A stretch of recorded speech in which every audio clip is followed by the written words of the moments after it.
Saudi আরবে প্রতিবারই হজের আগে কেন মক্কাতে এত কড়াকড়ি হয় এবং কেন অনেক প্রবাসী বিনা কারণে আটক হয়, আকামা থাকলেও আটক হয়, এর কারণ কি? এর কারণ হচ্ছে মূলত ভাই, মুসলিম বিশ্বের সবচেয়ে বড় জমায়েত কিন্তু হয় হজকে ঘিরে। আর এই হজকে হাজিদের নিরাপত্তা দিতে, হাজিরা যেন নির্বিঘ্নে হজ করতে পারে, এই কারণেই কিন্তু সৌদি প্রশাসন বা সৌদি পুলিশ হজের আগে এতটা কড়াকড়ি করে। তাই ভাই, মক্কাতে যদি আপনি হজের আগে বিশেষ করে থাকতে চান, সেক্ষেত্রে অবশ্যই আপনার মক্কা এন্ট্রি পারমিট লাগবে, যে আপনি মক্কায় প্রবেশ করতেছেন বা আপনি মক্কায় কি কারণে রয়েছেন। আপনার যদি কাজের কারণে থাকেন, সে কাজের একটা ডকুমেন্ট থাকা লাগবে, একটা চুক্তিপত্র থাকা লাগবে। আপনার কফিল হোক বা আপনার কোম্পানি হোক, যে একটা কাগজ আপনার কাছে থাকা লাগবে যে আপনি মক্কায় আছেন বা আপনার মক্কায় কাজ। দ্বিতীয়ত ভাই, মক্কায় এই সময়টাতে হজের আগে বিশেষ করে কোনোভাবেই কোনো অবৈধ লোক বা যারা আকামায় ঝামেলা আছে বা যে কোনো মামলা টামলা এই ধরনের লোক মক্কায় না থাকাই নিরাপদ। আপনি যদি চিন্তা করেন এই টাইমটা আপনি রুমের মধ্যে পলায় থাকবেন বা আশেপাশে থাকবেন, তাও কিন্তু থাকতে পারবেন না, কারণ পুলিশ এই সময় বিভিন্ন ভাবে অভিযান চালায়।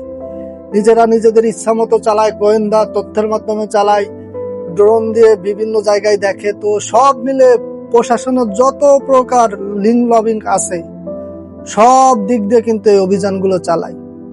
তাই ভাই, মক্কাতে কিন্তু হজের আগে এত কড়াকড়ি হয় এবং বাংলাদেশিরা দেখবেন যে রুমের ভিতর থেকে আটক হয় বা যে যে জায়গায় পলাই থাকুক, তারা কিন্তু ধরা হয়। শুধু বাংলাদেশে না, সব দেশেই। এর কারণ হচ্ছে যে ভাই, বাংলাদেশের অনেকে প্রবাসী আছে বা বাংলাদেশি সহ অনেকে আছে আবার যে অবৈধভাবে হজ করতে চায় প্রবাসী থেকে, এটা একটা অপরাধ।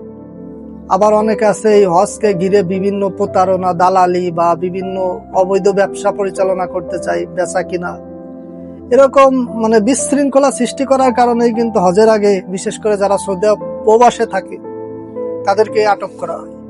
তাই মক্কাতে ভাই হজের আগে বিশেষ করে ঈদুল ফিতরের পরে, ঈদুল আজহার আগে, কুরবানির ঈদের আগে, এই সময়টাতে যারা মক্কায় থাকবেন তারা অবশ্যই বৈধভাবে থাকার চেষ্টা করবেন। এবং যাদের মক্কায় কাজ আছে, হয়তো আপনি অন্য জেলা থেকে মক্কায় আইছেন, অবশ্যই আপনি মক্কায় যে আছেন তার একটা অনুমতি পাত্র নিজের কাছে রাখবেন, আপনার কফিলের কাছ থেকেও বা আপনি যদি কোম্পানিতে কাজ করেন তো কোম্পানির মাধ্যমে।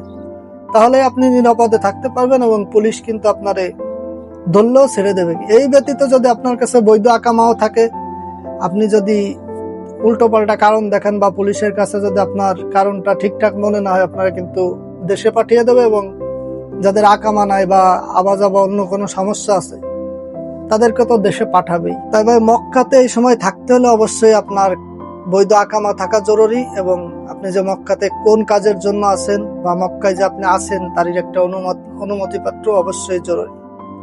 তো সবাইকে অনুরোধ করবো ভিডিওটা শেয়ার করার জন্য এবং আমার চ্যানেলটা সাবস্ক্রাইব করার জন্য।